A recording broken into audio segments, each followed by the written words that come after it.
Hello and welcome in the second video of the sectors of Indian economy. In the first video, we had discussed about the meaning of the three sectors, the definition of the three sectors of the Indian economy. We also studied in a very deep manner about the role of these three sectors of the Indian economy. So if you have not seen that video, I will request everyone to watch that video first. So in this video, we are going to understand about the increasing importance of the tertiary sector. So let's understand about the increasing meaning of the tertiary sector. So India is an agriculture country where since the very beginning, even after independence, we emphasized much more on the agriculture sector. But with the passage of the time, the agriculture sector began to become less profitable by the people. The people have seen the agriculture as less profitable and the art and the tertiary sector as the increasing important. So how it happened? So the first and the most important cause for the increasing of the tertiary sector is the increasing services. The new services came into existence with the passage of time. The new hospitals, educational institutions, post and the telegraph services were required because of the increase of the industries and the factories. We need more educational institutions for the better education, the better hospitals. With the increase of the diseases and with the increase of the healthcare, we need more hospitals. So the increase of the services, the increase of the basic services are mainly responsible for the increasing importance of the tertiary sector. So another one, so I hope that this first cause is clear for everyone. Let's understand the second cause. Nowadays, agriculture is also dependent upon the secondary and the manufacturing sector. In the earlier time, after independence, even after the independence or at the pre-independence time, the agriculture was happening with the ox and the cart. Nowadays, with the in the 21st century, the agriculture is also dependent upon the transportation. We need transportation to purchase the seeds and the fertilizers. We have to take the seeds and fertilizers to our land. So we need the transportation. We need the fertilizer industry. We have to for doing the agriculture, we need to purchase the fertilizers. Fertilizers are important to grow more crops on the land. So agriculture is also dependent upon the fertilizer industry. So the fertilizer industry is also growing along with the agriculture, and even it is becoming more and more important. So the trade, the storage, we need to store the food crops after its cultivation in order to save it from being rotten or from the destruction. So the other services are gaining more and more important. We need the banking system. We also need the banking system because we need loan in order to purchase the fertilizers or seeds. We have to take the loan from the bank. So banking services are also even getting more and more important. So two causes we have discussed. Let's understand the other causes. If we discuss the third cause, the income level, after the increase of the income level in the urban area, eating out is a common thing. With the increase of the income, the certain section of the people also demand more and more services like tourism, the shopping, private hospital or the private school or eating out or restaurant. We need some additional services after gaining more and more income. So it is also another cause for the increasing importance of the tertiary sector. The fourth one, with the past decades, certain new services like the IT sector. IT sector was unknown 20 years ago. Now, majority of the services are dependent upon the communication technology. Nowadays, nobody writes a letter. Everybody make a call. Nowadays, nobody send any kind of letter for exchange of the information. We have the email. Majority of the people use the email. It is more fast, reliable. So we are dependent upon the IT sector. Majority of the people, even the internet is a life of the common people. so many jobs are also attached to the IT sector. Majority of the jobs even are attached to the IT sector. So in other words, we can say that the IT sector is increasing its importance even in the village area. The internet connection and the telephone services are essential part even in the rural area. So these are the main reasons. I hope that you are writing these main points. So these main points are the another cause for the increasing importance of the tertiary sector. So as a 4 marks question, this can appear. What are the main causes responsible for the increasing importance of the tertiary sector? Then you have to write all these causes. The IT sector, the increase of the income, the basic services, the secondary services, or the agriculture sector is becoming less important and the other services are getting more importance like basic services. So these are the things that you must have to write to gain marks in the exam. So let's move to the another point. Now, underdevelopment, what does it mean? It is a new term in your book. What is underdevelopment? So underdevelopment means more than the requirement. It is called the more than requirement. Than the requirement is called the underdevelopment. It means there are some sectors even in the urban area and in the rural area. Additional people are involved in some kind of sector. If the additional people are removed, the production will not be affected. Suppose in the agriculture sector, suppose 6 people are required for cultivation in the agriculture sector. 6 people are required. But even if we remove the 2 people, the production would not be affected. The cultivation of the crop will not be affected. 4 people are sufficient to do agriculture on a piece of land. But 6 people are involved. That means 2 people are additional. So these 2 people are the example of underemployment. These 2 people are underemployed. It is particularly seen in the agriculture area. Not only in the agriculture area, in the urban area also. Suppose in a factory, 15 people are working. 15 people are working, but if we remove the 5 people, the production will not be affected. The production would be same. If we employ even 10 people, the production would be the same. Even 10 people are sufficient to run that machine. But 15 people are involved. So it means that 5 people are not working, but they appears as employed.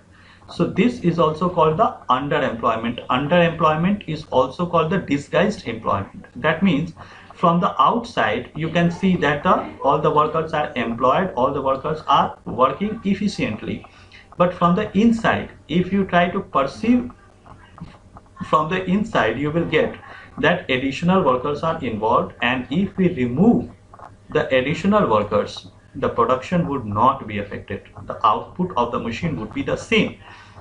So workers in agriculture sector are underemployed as well as in the urban area also. So you can write down the definition. This is the another one. This is the another paragraph of the same definition.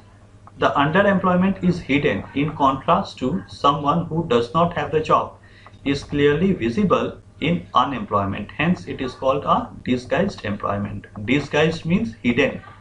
Hidden. Disguised means the hidden employment. That from the outside it appears to be employed, but from inside he is not actually working. And now another thing I want to tell you, employment does not mean earning the money. Employment means giving your output to the production. It means that disguised employment, the people is not giving his output to the production. So I hope that underemployment is clear for everyone, and the underemployment and the disguised employment are the same. I hope that this concept is clear for everyone. So let's move to the next point. Now, how to create more and more employment? How to create more and more jobs in India? There are several mechanisms by which we can generate more and more jobs in our country. Our country is an agriculture economy. in which agriculture is the primary occupation of the Indian people. More than 60% of the people are engaged in the agriculture. So if we can improve our agriculture system, on one side it will create more and more jobs, and at the other side it will also solve the disguised unemployment in our country. So if we improve our agriculture system, it will create more jobs in India. So how to improve our agriculture system? By creation of dams and the canals. So this is the first method of creating jobs in India, the creation of the dams and canal. So creation of the dams and canal will on one side solve the electricity problem, as well as it will solve the irrigation problem in the rural area, and ultimately it will generate more and more jobs. It will also improve the agriculture system and agriculture productivity. Agriculture productivity will also improve. It will also increase the income of the farmers, by which it will generate more jobs in India. It will also, the increase of the agriculture productivity will also solve the problem of food scarcity in our country. So this is the first and most important method of creation of jobs in India, creation of dams and the canals. So let's understand the another method of removal of unemployment, improving the transportation and the storage of the crops. Improving the transportation system, it means the improving the infrastructure in the rural area.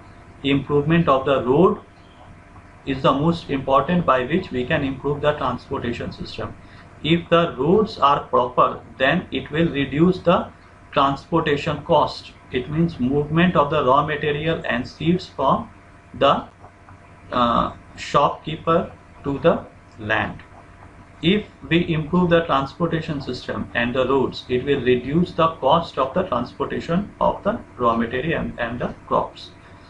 So it will also save money.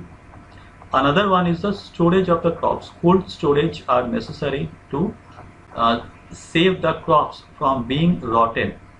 So the storage of the crops, it is also said that apart from the agricultural crops, the production of the crops are also being rotten in a large amount. The rotten of the crops is a great concern for the farmers. So after improving the transportation, it will also generate the employment, as well as building of the cold storage. It will also generate more and more jobs in India. It will also help the farmers to save the crops from being rotten. So it will also generate more jobs in the transportation and the trade. If we can save our crops from being rotten, the trade can be maintained. The trade will be more profitable for the farmers. So this is another method of creation of jobs in India, by improving transportation and the storage of the crops. I hope it is clear for everyone. So let's move to the next cause, to the next method of generating employment. By promoting local industries. If we can promote the local industry, it will generate jobs for the local people in their own area. So the movement of the laborers from the rural India to the urban India will also be stopped. If we promote and locate the local industries, the local jobs can be generated, and the people can be employment. People will get employment in their local area. So it will solve the problem of housing shortage in the urban area, as well as it will generate more jobs in their local area. So the next one, try to understand the next one, the tourism and the regional craft industries. Tourism, like the Andaman and Nicobar Island, it is a great tourist spot, but we don't have the proper connectivity to reach at the Andaman and the Nicobar Island. So if we improve our communication, it will also create a tourism sector, a tourism. So every state or region has their potential, but if we want to increase the income of the local people, we have to convert those ancient places by improving their tourism. So tourism and the craft industry is also important to generate jobs in the local area. Now the IT sector, information technology, the 21st century is the age of IT sector. So if we improve the IT sector and the manufacturing sector, it will generate more and more jobs in India. So these are the 4 basic areas in which we need to work harder to improve our agriculture, to improve our employment. So the subheadings, whatever the subheadings are written, it is most important to write the subheadings to get more and more marks in the examination. You need to learn these subheadings, and if you write the subheadings, the full marks is expected to come. And you can write even 1 or 2 lines if you write after writing the subheading. It will attract the attention of the examiner and he will be forced to give you full marks. It may come as a 4 or 3 marks question. So I hope it is clear for everyone. So the irrigation sector, we have to solve the irrigation system, the transport system, that is the tertiary sector, the local industries we have to promote to generate jobs, and tourism and the craft industry. The craft industry means the small sector, the small handicraft industry is called the craft industry. So I hope it is clear. So let's move to the next point. Now education sector. The education sector is another one on which more and more jobs can be created. According to the Niti Aayog, Niti Aayog is the name of the policy making body of our country. Niti Aayog, the full form of Niti Aayog is National Institution for Transforming India. So Niti Aayog is the extra constitutional body of our country which is responsible for creation of the planning. It makes a plan for development of our country. The chairman of Niti Aayog is Prime Minister. Now the Niti Aayog has estimated that in the education sector 20 lakh jobs can be created in this sector alone. So if we work on this sector, if the government decides to work on this sector, more and more jobs can be generated. It will on one side solve the illiteracy problem in our country, as well as it will generate more jobs. Next one is the MNREGA, Mahatma Gandhi National Rural Employment Guarantee Act 2005. It was passed in 2005. So the full form of MNREGA is Mahatma Gandhi National Rural Employment Guarantee Act.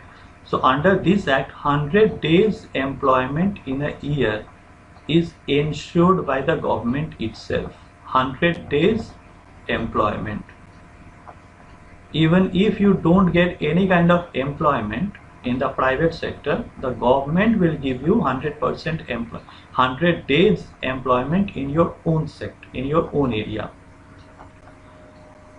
Even if the government don't provide the 100 days employment, the government will give you compensation. The government will also give you the money. So this is the important method to solve the unemployment problem in the rural and the regional area. In your own area, if you get the job, you don't need to go to the urban area. So MNREGA should be improved so that the common people will get the jobs in their local area. So these are the main sectors in which the employment can be generated for the rural local people. I hope it is clear for everyone. So let's move to our next point. Now, if we try to understand the whole thing about MNREGA, what is the definition of MNREGA? So under MNREGA, all the people who are who are in need of a job, who actually want to work, they are guaranteed 100 days employment, as we have discussed just now, in a year by the government. If the government fails to do its duty or fail to provide the jobs to the people, it will provide employment. It will give the unemployment allowance to the people. So I hope that you have learned it already by seeing the video. So in the objective type question, the MNREGA can come. What is MNREGA? In which year it was passed? What is MNREGA? In this answer, you have to write 100 days employment by the government. If the government fails to give you the employment, compensation, unemployment allowance will be given to the people.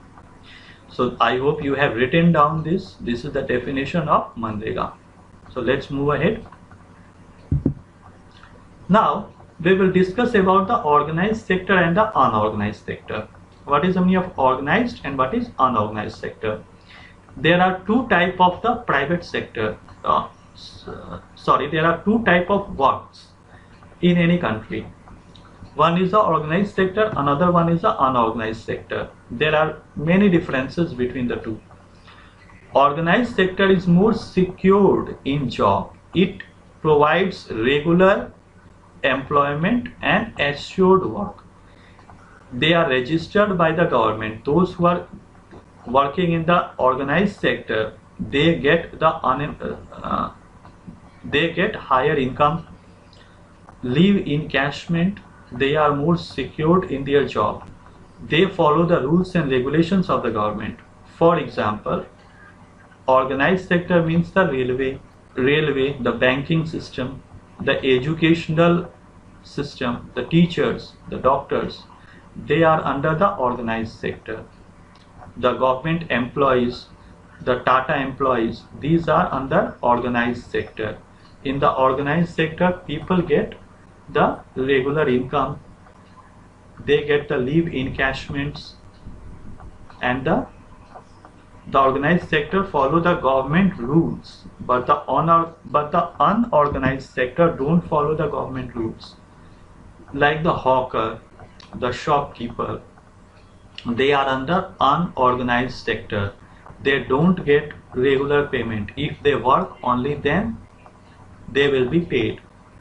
Even the rules and regulations are not followed in the unorganized sector. Many people work in unorganized sector on the hourly basis, and they get their payment on the hourly basis. That means if a person is sick or ill and he is working in the unorganized sector, he will not get anything as a payment. So these are the basic differences between organized sector and the unorganized sector. So if you try to define it, the unorganized sector is characterized by small and scattered units which are largely outside the control of the government. The government can't do anything. It is outside the control of the government. These are rules and regulations, but these are not followed since they are not registered with the government. In the rural area, many people are there. Even in the urban area also, many people are there who work on the hourly basis, and they are paid according to the hourly basis. So this is called, like hawkers are there, shopkeepers are there. So they are under unemployed, unorganized sector.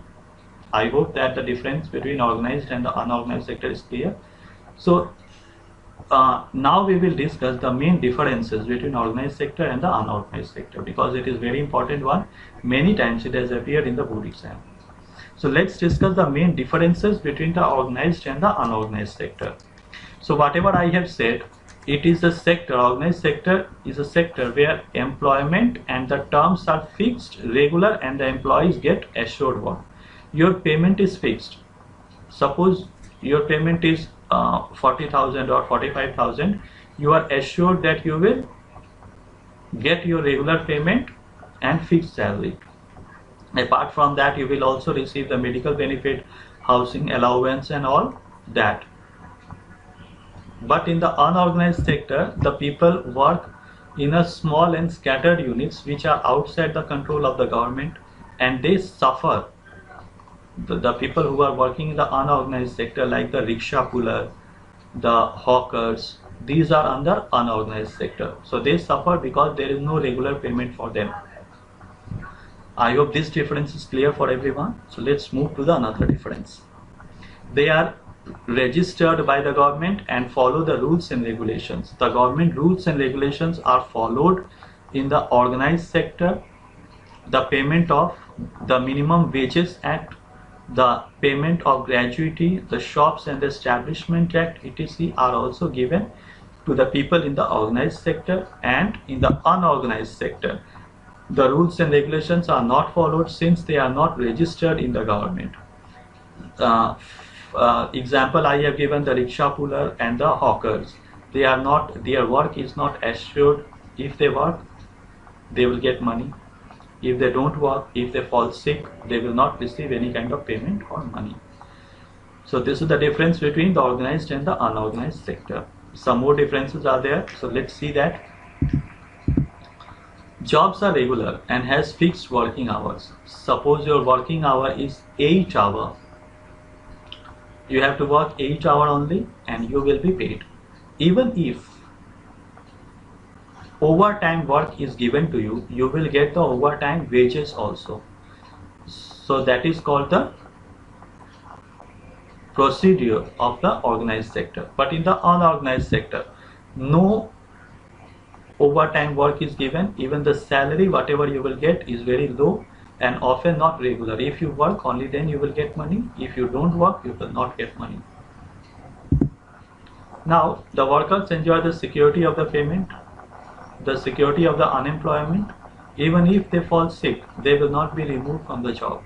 But in the unorganized sector, the job is not secure, employment is not secure. Today you are working, tomorrow you may not work. Like the workers, mason, the plumber, the work of the plumber. Today a plumber is working in this house, tomorrow he may not be called if his work is not satisfactory. So he may be asked to leave the work anytime. So this is the basic difference between organized and the unorganized sector. Now let's see the another difference. The people working in the organized sector may get several benefits, which I have said just now, like the leave encashments. If they are absent, then also they will be paid because they have sick leave and the casual leave according to the government norms. Payment during the holidays, Sunday or Independence Day or Republic Day is a holiday, so you will be paid money for that also. Provident fund and the gratuity benefits. So these are the benefits that the people of organized sector get, but the people of unorganized sector don't get anything, because if they work they will get money, if they don't work they will not get money. Like the hawkers and the rickshaw pullers. No provision for overtime. There is no provision for the overtime paid leave holiday due to the sickness. It is if the rickshaw puller is ill, he will not work, so he will not get money. Now another is the medical benefit. If he is ill, if a person working in the organized sector gets ill, then he will get the medical benefits also. Whatever the medicines he is purchasing, he will get back the money. The drinking water and the safe environment he will get. When they retire, they also get the pensions as well. So there is provisions of the pension also, like the military and the army service. Even in the government sector, even in some of the private sectors also, if the people get retired, they will get money. In the Tata or Birla, they get the pension also. But in the people in the unorganized sector, no, they don't receive any kind of pension facility. So the people working in the unorganized sector suffer more. So if we try to understand the next difference, the examples, what are the examples of the organized sector? The organized sector are the government employees, registered industrial workers, or Anganwadi workers, or the village health workers, like the government doctors. Now examples of the unorganized sector are the shopkeeping, farming, like agriculturalists, farmers, the domestic works laborers, and the rickshaw pulling, the rickshaw pullers. So these are the examples of the unorganized sector.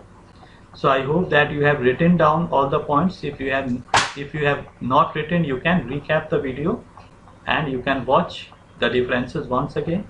I hope that this differences is clear for everyone. So let's move to our next topic.